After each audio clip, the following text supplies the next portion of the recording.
Hari ini masih di dalam tema tentang fondasi. Ya, kenapa kita membutuhkan sebuah fondasi yang kuat? Karena semua bangunan itu ditentukan dengan dasar dari bangunan itu sendiri. Hari ini saya diberi tema tentang fondasi keluarga Kristen, ya. Mengapa dalam sebuah keluarga atau rumah tangga atau pernikahan kita membutuhkan fondasi yang kuat? Karena berbicara tentang bangunan. Keluarga, rumah tangga, pernikahan itu adalah sesuatu yang harus dibangun. Ya, ketika sesuatu itu harus dibangun, tentunya kita membutuhkan ada banyak bahan untuk membangunnya. Saya Debbie Basir, saya berasal dari sebuah keluarga yang saya tidak mengenal kasih Kristus. Sejak saya dilahirkan, ya saya dibesarkan dalam keluarga yang saya melihat ada pertikaian di dalam rumah tangga, bagaimana papi dan mami saya berantem, saya dipukulin. Jadi ya, tanpa ada sebuah dasar yang kuat yang bisa membentuk karakter saya. Tetapi saya bersyukur, ya, apapun itu ketika Tuhan punya rencana atas hidup kita, maka Tuhan itu sanggup melakukan segala perkara. Jadi ketika saya dibesarkan dalam lingkungan keluarga yang seperti itu, saya akhirnya terbentuk dengan keadaan saya luka batin, saya kecewa, saya stres, lalu akhirnya saya mencari pelampiasan di luar dan saya semakin jauh. Ya, saya pikir saya bisa menemukan kebahagiaan di luar sana. Saya mulai mencari dengan apa yang dunia tawarkan. Alkitab berkata dalam dunia ini hanya ada 3 hal: keinginan daging, keinginan mata, dan keangkuhan hidup. Dan ketika kita melakukan semuanya, dulu saya pikir saya akan berbahagia dan saya akan puas dengan saya mencari semua yang ada di luar sana. Ternyata saya semakin jatuh dan akhirnya saya semakin terpuruk. Dan ketika saya terpuruk, hidup saya hancur. Dan saya bersyukur di tengah kejatuhan saya, Tuhan Yesus datang untuk menjamah hidup saya. Dan akhirnya saya mengenal Tuhan sebagai Tuhan dan Juru Selamat secara pribadi. Dan ketika saya mengenal Yesus, maka saya mulai belajar firman Tuhan, hidup saya diubahkan dan saya mulai memiliki pandangan yang berbeda. Cara pandang saya terhadap hidup ini berbeda. Cara pandang saya terhadap segala sesuatu di dunia ini pun berbeda. Kalau dulu sebelum bertobat, sebelum kenal Yesus, mungkin sebagian orang berpikir, oh kalau cari jodoh itu yang berkepribadian, rumah pribadi, mobil pribadi, deposit pribadi. Tapi ketika saya mengenal Tuhan Yesus, saya tahu bahwa pernikahan adalah untuk menggenapi rencana Tuhan. Tadinya ketika saya bertobat terima Yesus, saya berpikir saya tidak mau menikah lagi, saudara, karena sama Tuhan saya sudah cukup. Tapi Tuhan tahu saya terlalu cantik untuk tidak menikah. Dan akhirnya saya mulai berdoa, Tuhan, kalau Tuhan mengizinkan saya dapat jodoh dan membangun sebuah pernikahan, bagi saya itu adalah untuk menggenapi rencana Tuhan. Keluarga atau pernikahan itu untuk menggenapi rencana Tuhan. Ada terlalu banyak orang yang ketika menikah mereka tidak punya dasar yang kuat dan akhirnya mereka kecewa. Lalu saya banyak mengkonseling orang yang mau bercerai karena dia masuk dalam sebuah pernikahan dan dia berpikir bahwa dia bisa memperoleh semua yang dia cari, ya, semua kepuasan yang mungkin selama ini dia butuhkan. Tetapi ternyata ketika dia masuk dalam pernikahan, dia tidak menemukan semua itu, saudara. Dan saya selalu makanya berkata, ingat ya saudara, pre-wed itu tidak seindah after-wed. Ya, kadang-kadang orang tuh kalau membangun pernikahan sebuah keluarga, wah foto-fotonya di jurang, pegangan tangan, ya di gunung. Tapi ketika kita masuk dalam pernikahan, lalu kita mulai masuk dalam proses demi proses demi proses, lalu kita kecewa karena kita melihat semua yang kita harapkan ternyata tidak terjadi. Nah, saya pengen hari-hari ini kita membangun keluarga kita di atas fondasi yang benar. Mari kita baca bersama Amsal pasal yang ketiga, ayat yang ketiga dan ayat yang keempat. Firman Tuhan berkata demikian. Amsal 3 ayat 3 dan keempat. Janganlah kiranya kasih dan setia meninggalkan engkau, kalungkanlah itu pada lehermu, tuliskanlah itu pada loh hatimu. Ya, firman ini berkata, janganlah kiranya kasih dan setia meninggalkan engkau, kalungkanlah itu pada lehermu dan tuliskanlah itu pada loh hatimu. Ayat yang keempat, maka engkau akan mendapat kasih dan penghargaan dalam pandangan Allah serta manusia. Sebuah fondasi yang kuat bagi kita membangun pernikahan atau keluarga, yang pertama adalah kasih. Saudara, saya selalu berkata begini, jangan pernah membangun keluarga atau pernikahan dengan dasar cinta.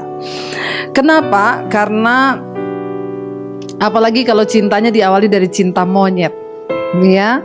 Cinta itu cenderung menuntut. Kalau yang dituntut sudah tidak ada, maka cintanya juga berakhir. Makanya orang bilang, ada uang abang disayang, tidak ada uang abang pun ditendang.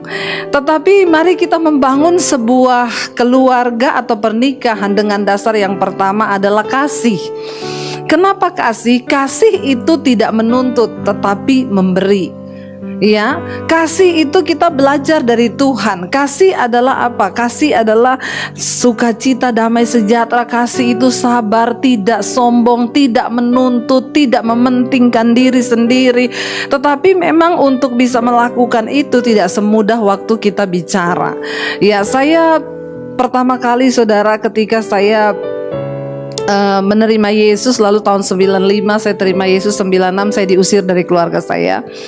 Tapi saya menyuruh saya memilih antara keluarga atau Yesus. Jadi kalau saya pilih Yesus, saya harus meninggalkan keluarga. Tapi kalau saya pilih keluarga, maka saya harus tinggalkan Yesus. Jadi jangan berpikir ikut Yesus itu, wah, kalau ikut Yesus tuh pasti seneng.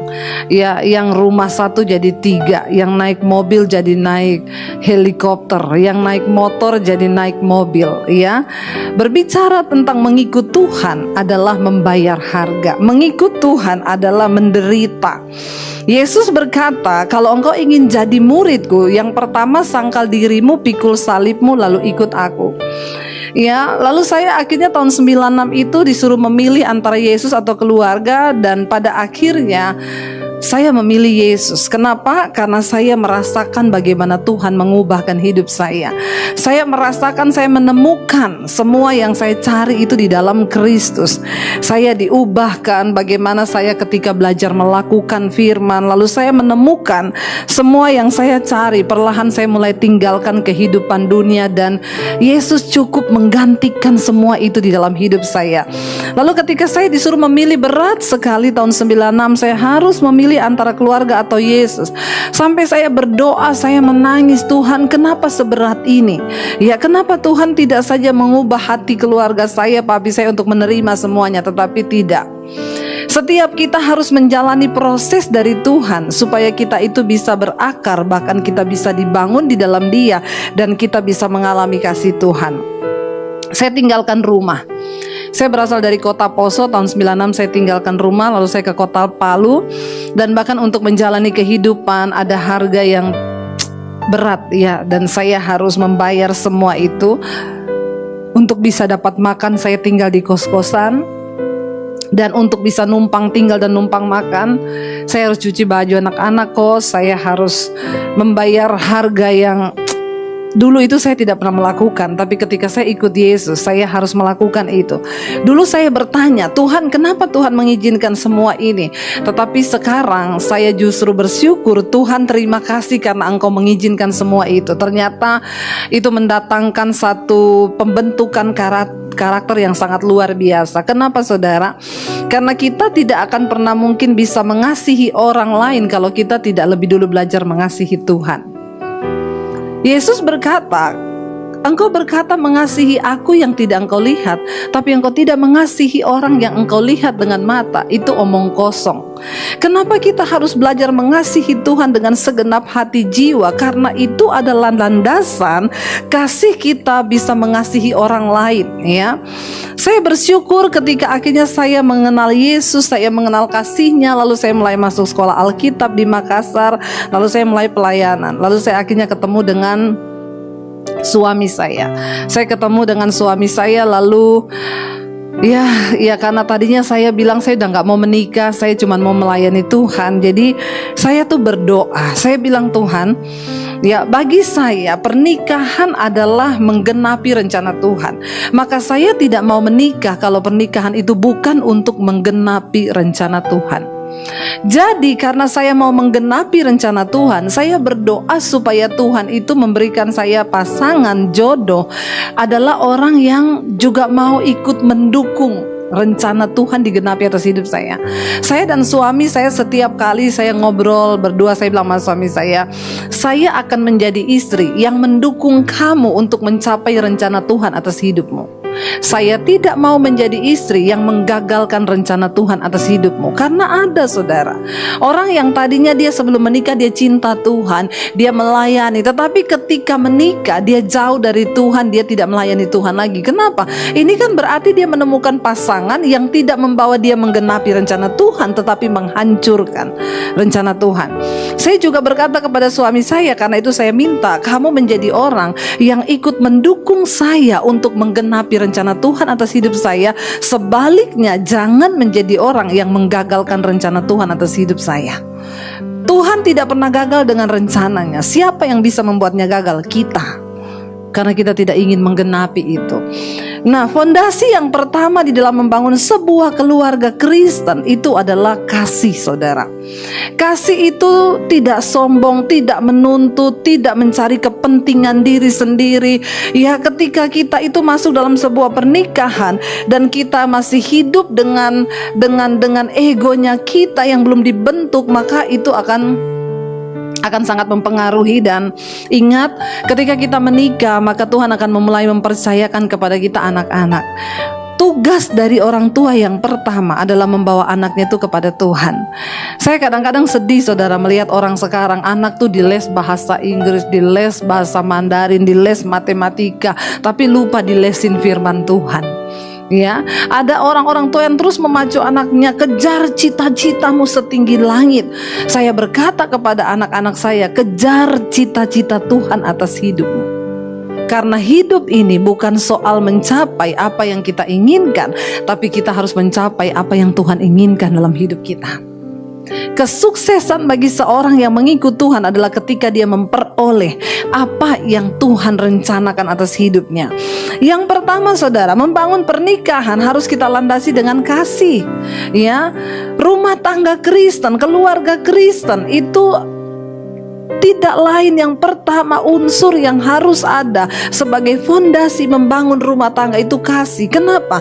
Kalau kita membangun rumah tangga kita dengan kasih, itu tidak akan mudah berubah.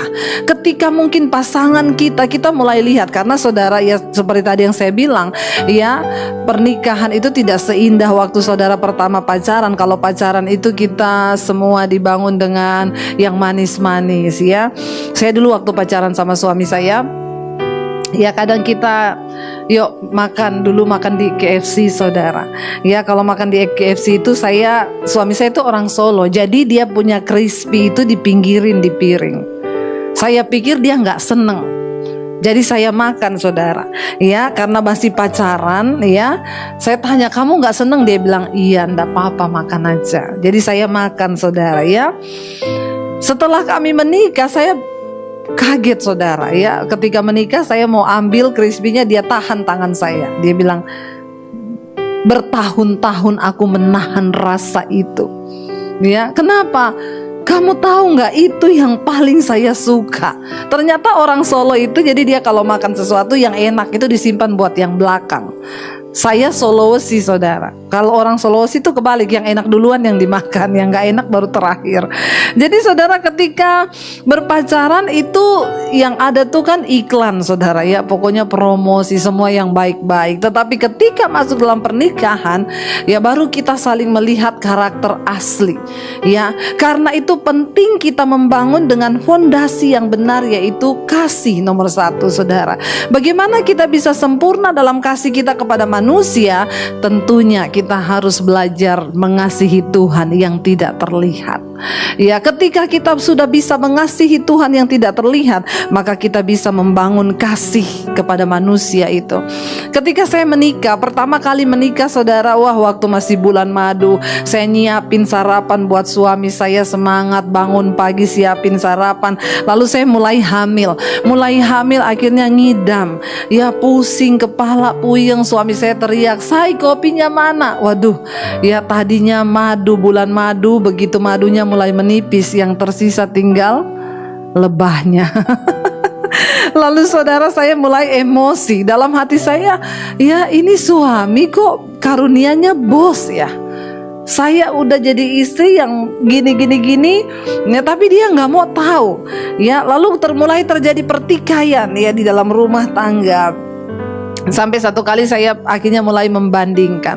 Saya bilang sama suami saya, "Kamu tahu nggak, papi saya itu walaupun dia kerja kantor, tapi pulang itu dia kadang bikinin mami saya kopi, kadang dia bisa bantu mami saya di dapur. Ya, coba kamu jadi suami yang seperti itu." Ya, papi saya itu memang suami yang the best, nggak ada lawannya. Lalu suami saya bilang, "Kamu tahu nggak emak saya? Ya, emak saya itu istri terbaik. Dia melayani bapak saya tanpa pernah protes. Bapak saya minta apa, enggih, orang Solo. Minta ini, enggih, dibawain." Lalu saya emosi saudara. Saya bilang, "Ya udah kalau gitu kita nikahkan aja makmu sama papi saya, biar rumah tangga mereka jadi rumah tangga yang harmonis." Apakah dengan kita saling menuntut semuanya akan selesai? Semakin hari pertikaian, ya kenapa? Dasarnya ini saudara. Lalu Tuhan ingatkan kembali saya. Ketika satu kali saya saat teduh, Tuhan ingatkan, saya temukan satu ayat firman Tuhan yang berkata, "Semua yang engkau lakukan dengan perkataan, perbuatan, ataupun dengan apapun, lakukanlah itu seolah-olah untuk Tuhan dan bukan untuk manusia." Kenapa? Karena kalau engkau lakukan untuk Tuhan, maka engkau tidak akan pernah kecewa. Lalu saya mulai belajar saudara. Ya, saya capek nggak capek, tapi saya bikinin suami saya kopi. Ya, sambil aduk kopinya saya bilang, "Untuk Tuhan." Ya, lalu saya beri. Nggak akan pernah bisa kita membangun sebuah rumah tangga Kristen yang berkenan kalau tidak dilandasi oleh kasih. Kasih itu rela berkorban. Kasih itu memberi. Kasih itu lebih cenderung membentuk diri kita, ya, dan menyenangkan orang lain. Kalau hal ini terjadi, ketika saya mulai mempraktekkan, melakukan segala sesuatu untuk Tuhan dan bukan untuk manusia, maka saya mulai melihat. Yang pertama, saya berubah. Ada damai, sejahtera, sukacita di hati saya. Yang kedua, ternyata suami saya pun mulai berubah. Kita tidak akan pernah bisa mengubah orang lain, tapi kabar baiknya kita bisa merubah diri kita sendiri. Orang yang mengasihi Tuhan akan mulai belajar melakukan segala sesuatunya untuk Tuhan tanpa bersungut. Saya mulai belajar saudara, membangun rumah tangga, membangun dengan suami, sampai akhirnya melahirkan anak-anak. Ya, kita belajar terus untuk membangun di dalam kasih. Ya, saya melihat ada banyak kehancuran hari-hari ini yang terjadi. Kenapa? Fondasinya itu tidak kuat. Bagaimana kita bisa saling mengasihi? Engkau harus mengasihi Tuhan terlebih dahulu.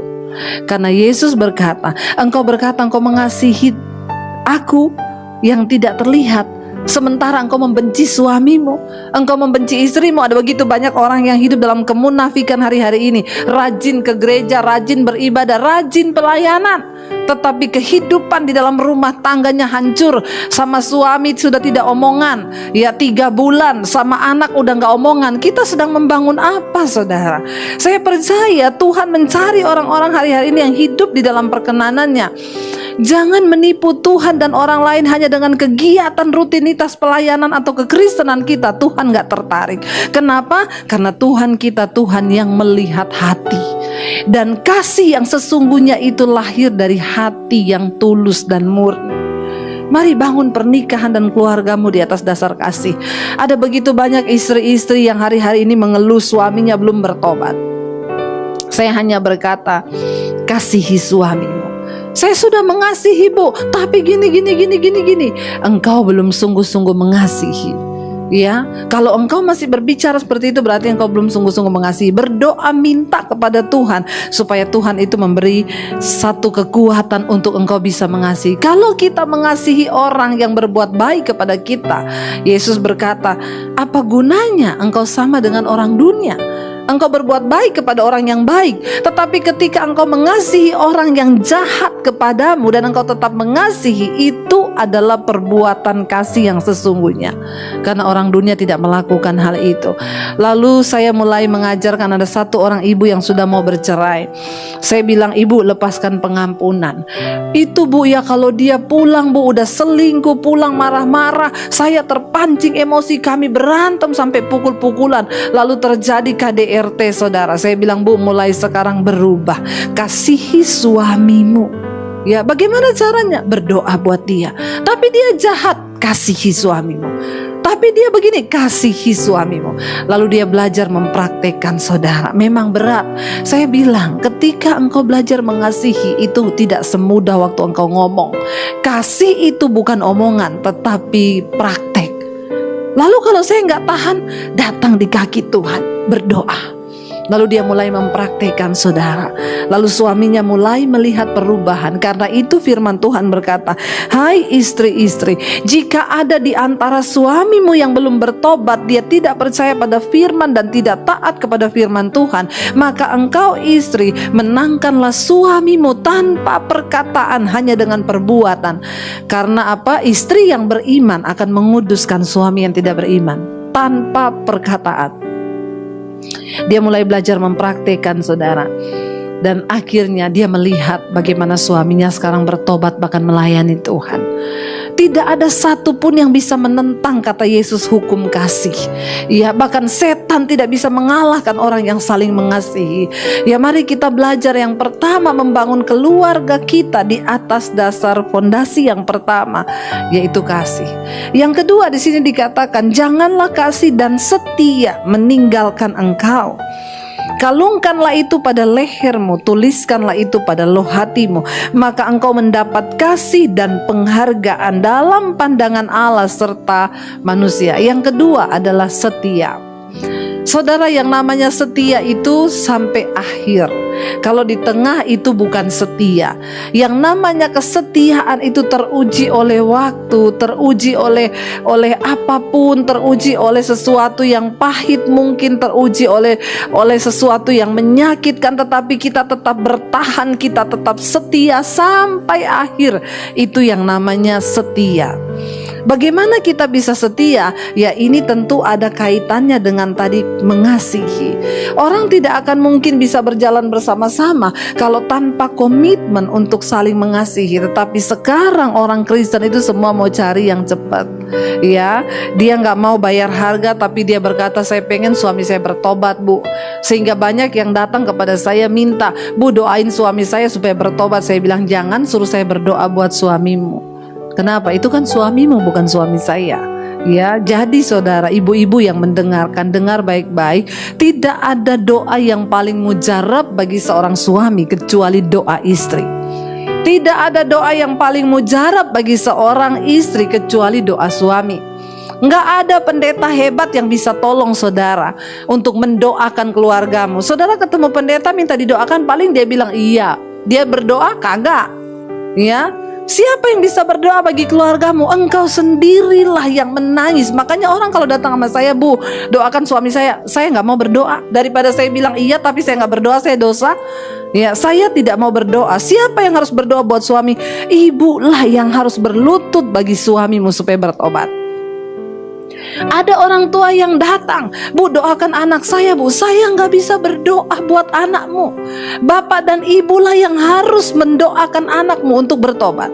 Satu kali saya diundang sama satu keluarga kaya, saudara, ya, kaya raya. Anak-anaknya pulang dari Amerika dan dia bilang, Bu, tolong bimbing anak-anak saya, mereka untuk belajar firman Tuhan. Oke, ya, atur waktu kapan? Ya, saya mulai. Lalu saya datang, saudara, ya.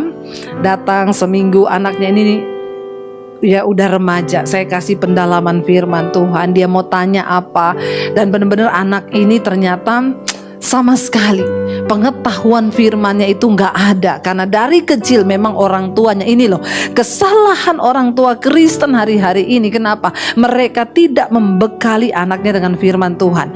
Mereka cuma taruh dari kecil. Anak saya udah saya taruh di sekolah minggu, Bu. Ingat saudara, pertumbuhan rohani anakmu itu bukan tanggung jawab guru sekolah minggu.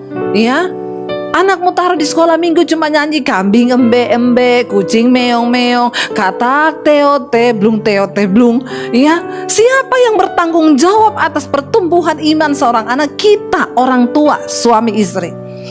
Lalu saudara, saya memberikan pendalaman Alkitab dan dia sama sekali tidak tahu tentang firman Tuhan. Lalu satu kali mamanya bilang begini, "Ibu, 2 hari lagi anak ini mau balik ke Amerika. Jadi saya minta tolong, dia mau ke bandara itu jam sekian-sekian. Ibu bisa nggak jam 8 pagi sudah ada di rumah saya? Buat apa? Mendoakan tumpang tangan anak saya, doa berkat." Oh, saya bilang, tapi papa mamanya dua-dua ada kan? Ibunya bilang, kalau saya mungkin ada, tapi suami saya nggak tahu bisa atau enggak. Kalau suami ibu nggak bisa, saya tidak datang. Oh, jadi harus ada suami saya, harus ada suami ibu. Oke Bu, pastikan besok ya kabarin saya. Kalau suami bisa, saya datang. Kalau enggak.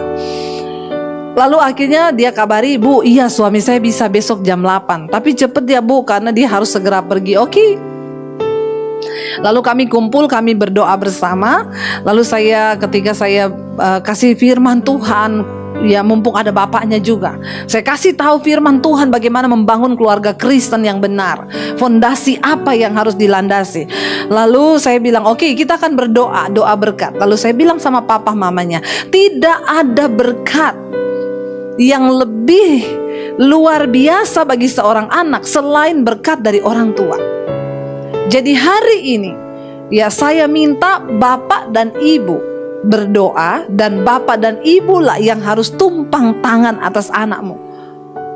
Bapaknya kelabakan tiba-tiba saudara. Dia bilang, "Hah? Saya Bu?"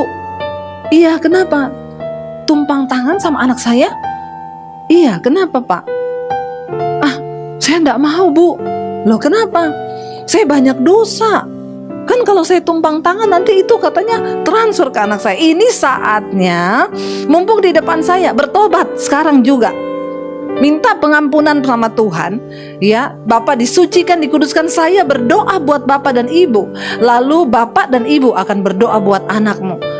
"Lah tapi saya banyak dosa Bu, saya nggak bisa." "Pak, kalau engkau tidak mau, maka anakmu juga tidak bisa hidup dalam berkat Tuhan. Tuhan berkata kepada Daud, "Aku akan mengokohkan keturunanmu." Ketika engkau hidup di dalam takut akan Tuhan, keturunanmu hidup menghargai dan menghormati hukum-hukumku, maka kerajaanmu akan aku kokohkan. Tetapi jika anak-anakmu memberontak dan melupakan setiap hukum-hukumku, maka mereka akan menerima pukulan." Pak, maaf, Bu, maaf. Kenapa saya minta Bapak sama Ibu hadir pagi ini dan saya tidak datang kalau Bapak nggak ada? Ya Pak, engkau tidak bisa bayar hamba Tuhan yang sakti manapun untuk bisa mendoakan berkat supaya anakmu diberkati Tuhan. Tidak bisa. Kenapa? Karena berkat itu Tuhan turunkan atas suami istri. Nomor 1 suami, karena engkau menjadi imam di tengah rumah tanggamu. Lalu engkaulah yang harus mengajarkan tentang iman kepada anakmu. Tumpangkan tangan hari ini. Dia seperti terjebak dalam situasi yang dia gak bisa lari. Hah? Harus Bu, Bapak mau gak anak Bapak diberkati? Iya mau. Hari ini bertobat. Mohon pengampunan. Walaupun saya mendoakan anak Bapak, kalau Bapak tidak bertobat, maka kutuk itu akan turun kepada anakmu. Lalu bapaknya ngambil waktu beberapa saat, sejenak dia nangis di hadapan Tuhan, dia minta pengampunan. Lalu saya mendoakan bapaknya dan akhirnya bapaknya melepaskan berkat buat anaknya. Saudara, ada begitu banyak rumah tangga keluarga Kristen yang tidak dibangun di atas fondasi yang benar. Saya berdoa supaya hamba-hamba Tuhan juga mengajarkan pengajaran yang benar. Ya, ayo kita melakukan firman. Ayo kita ajarkan mereka tentang sesuatu yang benar. Saya bilang, bapak sama ibu tidak bisa bayar pendeta untuk melepaskan berkat bagi anakmu. Ya, bapak dengan ibulah orang pertama yang dipakai Tuhan untuk menurunkan berkat kepada anakmu. Berkat anak cucu. Alkitab berkata, Tuhan berkata, keturunan orang benar itu tidak akan pernah dibiarkan. Engkau akan melihat anak cucumu makan dengan limpah ketika engkau hidup di dalam kebenaran. Saudara, ya, yang kedua, mari kita membangun rumah tangga kita di atas dasar kesetiaan. Setia apa? Setia melakukan firman. Setia atas apa? Setia pada Tuhan. Setia atas apa? Menghormati hukum-hukum Tuhan.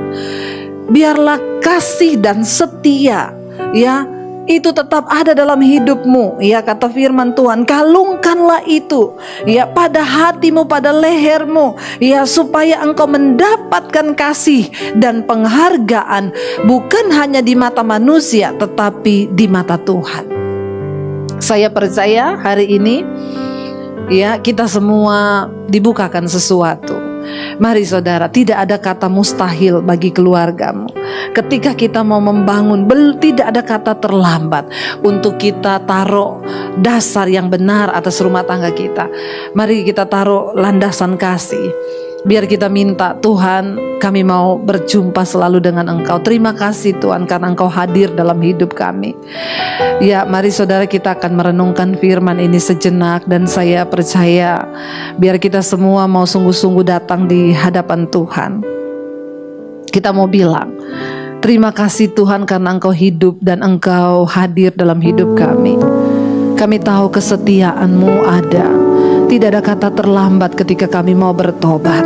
Kami mau kembali membangun rumah tangga kami, keluarga kami di atas landasan kasih dan kesetiaan.